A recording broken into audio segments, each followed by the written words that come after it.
వైభవ లక్ష్మీ వ్రతం చేద్దాం అనుకుంటున్నాము, మాకు ఏ రకమైనటువంటి పూజ సామాగ్రి తెలియదు అనుకుంటే మాత్రం ఈ యొక్క వీడియో మీకోసం అనమాట. ముఖ్యమైనటువంటి పూజ సామాగ్రి ఏదైతే ఉందో దాని గురించి ఈ యొక్క వీడియోలో మనమైతే డిస్కస్ చేద్దాం. ఫస్ట్ ఆఫ్ ఆల్ మనం చూసుకున్నట్లయితే అమ్మవారికి సంబంధించినటువంటి చిత్రపటం, పటం ఏదైతే ఫోటో ఉన్న ఫోటో లేకపోతే విగ్రహం ఉంటే విగ్రహం ఏది ఉన్నా కానీ దాన్ని అయితే పెట్టుకోవచ్చు అనమాట. ఏ రకమైనటువంటి ఇబ్బంది లేదు. మరి అమ్మవారికి సంబంధించినటువంటి ఒక కలశానికి కంపల్సరీ కలశం అయితే ఈ యొక్క వ్రతంలో పెడుతూ ఉంటారనమాట. కలశారాధన అనేది చాలా ఇంపార్టెంట్ కాబట్టి అమ్మవారికి పూజ చేసేటప్పుడు కలశాన్ని కంపల్సరీ పెడతారు. కాబట్టి కలశానికి సంబంధించినటువంటి చెంబు తీసుకోండి. దాంట్లో మనం చూసుకున్నట్లయితే నీళ్లు పోసి దాంట్లో ఒక రూపాయి బిళ్ళ వేస్తారనమాట. రూపాయి బిళ్ళ ఉంటే రూపాయి బిళ్ళ, మీ ఇంట్లో ఏది ఉంటే అది, బంగారం ఉంటే బంగారం, ఏది ఉంటే అది వేసి దీంట్లో మీరైతే పూజన చేసుకోవచ్చు అనమాట. ఏ రకమైనటువంటి ఇబ్బంది లేదు. రాగి బిళ్ళ ఉంటే రాగి బిళ్ళ, రూపాయి బిళ్ళ ఉంటే రూపాయి బిళ్ళ, బంగారంకు సంబంధించినటువంటి ముక్కు పొడుకుంటే బంగారం బిళ్ళలు అంటూ ఉంటారు. బంగారుకు సంబంధించినటువంటి రూపులు కానీ ఇంకోటి ఏది ఉన్నా కానీ ఒక కలశంలో వేసి కొబ్బరికాయ దాంట్లో తమలపాకులు పెట్టి తమలపాకుల మీద కొబ్బరికాయ పెట్టి కొబ్బరికాయ మీద బట్ట పెడతారనమాట. కలశానికి సంబంధించిన బట్ట. ఈ రకంగా మీరైతే కలశాన్ని అయితే ఏర్పాటు చేసుకోండి. కలశం కంపల్సరీ ఏర్పాటు చేసుకోవాలి, అది మాత్రం గుర్తుపెట్టుకోండి. ఒక పీట అనేది ఏర్పాటు చేసుకోండి. అది ఏదైనా పర్లేదు, అది చెక్కదైనా పర్లేదు, రాగిదైనా పర్లేదు, ఇత్తడిదైనా పర్లేదు, ఏదైనా కానీ తెచ్చిపెట్టుకోండి. అర్థమైందా? మరి అమ్మవారికి సంబంధించినటువంటి అలంకరణ చేసుకుంటాను అనుకుంటే నగలు తెచ్చుకుంటానని కూడా తెచ్చుకోవచ్చు. ఏ రకమైనటువంటి ఇబ్బంది లేదు. అది పక్కన పెట్టుకోండి, నగల ముచ్చట పక్క పెట్టుకోండి, అది వేరు ముచ్చట అని చెప్పేసి అనుకుందాం. ఇప్పుడు మనం చూసుకున్నట్లయితే 2 రవికల బట్టలు అయితే అవసరం పడితే 2 రవికల బట్టలు అయితే తీసుకోండి. ఎరుపు రంగు కలిగినటువంటి రవికల బట్టలు, మొత్తం కూడా ఎరుపు రంగు మాత్రం వాడాలి. ఎరుపు రంగుకు సంబంధించినటువంటి రవికల బట్టలు అయితే కంపల్సరీ తెచ్చిపెట్టుకోండి. రెండు ఎరుపు రంగు కలిగినటువంటి రవికల బట్టలు, అది మాత్రం గుర్తుపెట్టుకోండి. ఇంకా మరి చూసుకున్నట్లయితే మరి వాయనం ఇవ్వడం కోసం పసుపు కలర్ అయినటువంటి అయినా పర్లేదు, అదేవిధంగా చూసుకుంటే ఎరుపు కలర్ అయినటువంటివి మీరైతే కంపల్సరీ ఎరుపు రంగులో ఉన్నటువంటి గాజులను మీరైతే తెచ్చిపెట్టుకోండి. అర్థమైందా? మరి ఆ ఒక వాయనం ఇవ్వడంలో ఎరుపు రంగు కలిగినటువంటి జాకెట్ ముక్క కూడా పెడుతూ ఉంటారు కాబట్టి దాన్ని కూడా మీరైతే తెచ్చి పెట్టుకోవచ్చు. ఏ రకమైనటువంటి ఇబ్బంది లేదు. మీకు స్తోమత ఉంది అనుకుంటే పెట్టుకోండి, ఏ రకమైనటువంటి ఇబ్బంది లేదనమాట ఇందులో. అర్థమైంది కదా? మరి అట్లీస్ట్ ఒక్కరికైనా వాయనం ఇవ్వాలి. బయట ఇచ్చినా ఇవ్వకపోయినా పర్లేదు, కానీ ఒక్కరికైతే మాత్రం కంపల్సరీ వాయనం అయితే ఇవ్వాలన్నమాట. ఈ వ్రతాన్ని కథ చెప్పిన దాని ప్రకారంగా మనం చూసుకున్నట్లయితే వాయనం అనేది ఆప్షనల్. ఒకవేళ కనుక ఇస్తే ఇవ్వచ్చు, లేదంటే లేదు. అమ్మవారికి ఒక్కరికి ఇస్తే సరిపోతుంది అనమాట. ఏ రకమైనటువంటి ఇబ్బంది లేకుండా ఈ యొక్క వైభవ లక్ష్మీ వ్రతాన్ని చేసుకోవచ్చు. అర్థమైందా? వాయినాలు ఇవ్వాలి అనేటువంటిది లేదు. ఒకవేళ ఇస్తే మంచిది కాబట్టి దాన్ని అయితే ఇచ్చుకోవచ్చు. ఏ రకమైనటువంటి ఇబ్బంది లేకుండా మీరైతే కొనసాగించవచ్చు అనమాట. తమలపాకులు మాత్రం కంపల్సరీ తెచ్చుకోండి. తమలపాకులతోనే పూజ చేసుకోవాలి. తమలపాకులు, అదేవిధంగా మనం చూసుకున్నట్లయితే పూల దండలు ఎరుపు రంగు కలిగినటువంటి పూలు, గులాబీ పూలు, రకరకాలైనటువంటి ఎరుపు రంగులో ఎక్కువగా ఉండేటట్టుగా చూసుకోండి. అమ్మవారికి ప్రీతికరంగా ఉంటుంది కాబట్టి అవి అయితే తెచ్చిపెట్టుకోండి. ఇక మరి చూసుకున్నట్లయితే పసుపు కుంకుమ మీరు తెచ్చిపెట్టుకుంటారు, అది మనందరూ కూడా తెలిసిందే. కుంకుమార్చన చేసుకోవడానికి పసుపు కుంకుమ ఉపయోగపడుతుంది కాబట్టి అదైతే తెచ్చిపెట్టుకోండి. ఇక మరి వ్రతానికి సంబంధించినటువంటి కల్పం బుక్ అయితే ఉంటుందన్నమాట. వైభవ లక్ష్మి కల్పం బుక్ అంటే ఎవరైనా ఇస్తారు. ఆ ఒక్క వ్రత కల్పానికి సంబంధించిన బుక్ తెచ్చిపెట్టుకుంటే దాంట్లో పూజ ఏ విధంగా చేయాలి అని చెప్పేసి ఉంటుంది. అంతేకాకుండా మనం చూసుకున్నట్లయితే ఆ ఒక్క పుస్తకంలో కథలు కూడా ఉంటాయి. అవి వింటే సరిపోతుంది అన్నమాట. అవి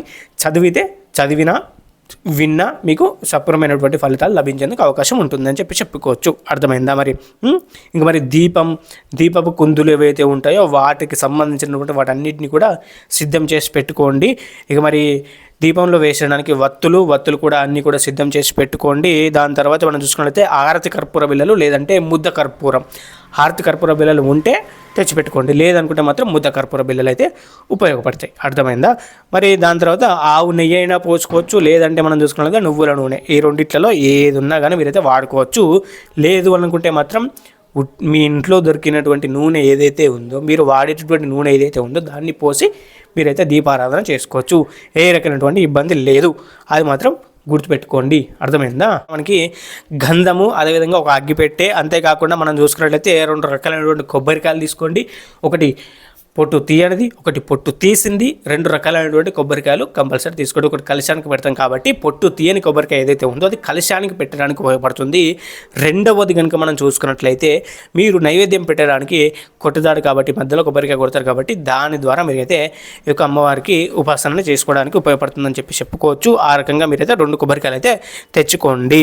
ఇక మరి అంతేకాకుండా అగరబత్తులు మనకి దూష్టి కంటారు చూసారా, లేదంటే మనం చూసుకున్నట్లయితే సాంబ్రాణి ఏది ఉంటే అది మీరైతే వేసుకోవచ్చు. ఏ రకమైనటువంటి ఇబ్బంది లేకుండా ఉంటుంది. మీ ఇంట్లో దొరికినటువంటి ఏదైతే ఉందో ఒక అగరబత్తులు వాటిని వాడేసుకోండి. లేదనుకుంటే మాత్రం మేము తెచ్చిపెట్టుకుంటాము, మనకి లేకు సాంబ్రాణి ఇస్తామంటే సాంబ్రాణి ఏది ఉంటే అది దాన్ని పెట్టుకొని మీరైతే చేసుకోవచ్చు. ఇంకా మరి రూపాయి బిల్లలు అప్పుడే చెప్పేసాను కదా, రూపాయి బిల్లలు కూడా మీరైతే తెచ్చిపెట్టుకోండి. రూపాయి బిల్లు ఉంటే రూపాయి బిల్లలు, అర్థమైందా? రూపాయి బిల్లలతోని కలశంలో వేయడానికి ఉపయోగపడితే రూపాయి బిల్లలతో పూజ కూడా చేస్తారు, అందుకు కూడా ఉపయోగపడతాయని చెప్పుకోవచ్చు రూపాయి బిల్లలు. ఇక మరి చూసుకున్నట్లయితే బియ్యం కూడా ఉపయోగపడుతుంది. బియ్యం ఎందుకంటే మాత్రం కలశంలో పోయడానికి, అదేవిధంగా కలశానికి ఏర్పాటు చేయడానికి అయితే బియ్యం ఉపయోగపడుతుంది కాబట్టి బియ్యం కూడా తెచ్చి పెట్టుకోండి.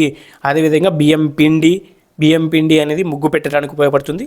మీరు వరలక్ష్మి వ్రతం ఏ విధంగా చేస్తారో ఆ విధంగా మీరైతే ఒక పటాన్ని ఏర్పాటు చేసుకోవాల్సి ఉంటుంది కాబట్టి ఆ ఒక ముగ్గు పెట్టి ఆ రకంగానే ఇక్కడ కూడా చేసుకుంటారు కాబట్టి ఇక బియ్యం పిండి కూడా ఉపయోగపడుతుందని చెప్పుకోవచ్చు. మరి కలశాన్ని పెట్టడం కోసం చెంబులు అవన్నీ కూడా మీరైతే సిద్ధమైతే చేసి పెట్టుకోండి. దాని తర్వాత 2 రకాలైనటువంటి పండ్లు, అవి ఏవైనా పర్లేదు, అరటి పండ్లు ఉంటే అరటి పండ్లు ఏది ఉంటే అది తెచ్చి పెట్టుకోండి. ఇక మరి నైవేద్యం విషయానికి వచ్చినట్లయితే అమ్మవారికి ఏ నైవేద్యం పెట్టాలి అంటే మాత్రం కల్పంలో ఏ రకమైనటువంటి నైవేద్యం అనేది చెప్పలేదు. పులిహోర ఉంటే పులిహోర, కొబ్బరికాయలు ఉంటే కొబ్బరికాయలు, ఏది ఉంటే అది తెచ్చిపెట్టుకోవచ్చు అనమాట. బెల్లం ముక్క ఉంటే బెల్లం ముక్క పెట్టుకోండి, అంతకు మించి ఏమీ లేదనమాట. అర్థమైందా? మరి నైవేద్యం ఏది చేసినా పర్లేదు. బూరెలు చేస్తే బూరెలు, గారెలు చేస్తే గారెలు, సీరా చేస్తే సీరా, మీ పాయసం చేస్తే పాయసం. అమ్మవారికి ఎంతో ఇష్టమైన కరంగా మనం చూసుకున్నట్లయితే వడలు అవి ఉంటే చూసారా, బూరెలు అవి మనకి వరలక్ష్మి వ్రతంలో చేస్తూ ఉంటారు చూసారా, అందులో ఏ ఒక్క ప్రసాదం చేసినా కానీ సరిపోతుంది అనమాట. వడపప్పు, పాయసం ఆ రకమైనటువంటివన్నీ కూడా చేసి పెట్టుకున్నా కానీ ఏ రకమైనటువంటి ఇబ్బంది లేదు. ఏదో ఒక్కటి మీరు చేసి పెట్టుకోండి, సరిపోతుంది. అర్థమైందా? ఓ పండు పెట్టి అమ్మవారికి కొబ్బరికాయ కొడతారు కాబట్టి కొబ్బరికాయ, మిగతాది ఏదైనా ఒక్క ప్రసాదం చేసి పెట్టుకుంటే సరిపోతుంది. సీరా మీకు ఈజీగా చేయాలనుకుంటే పులిహోర, సీరా, పాయసం ఇవి చేసుకుంటే సరిపోతుంది. వడపప్పు, బూరెలు, గీరెలు, గారెలు అవన్నీ కూడా ఆప్షనల్, చేసి పెట్టుకోవచ్చు, లేదంటే లేదు. ఈ రకంగా మీరైతే నైవేద్యాన్ని ఏర్పాటు చేసుకోవచ్చు. అర్థమైందా?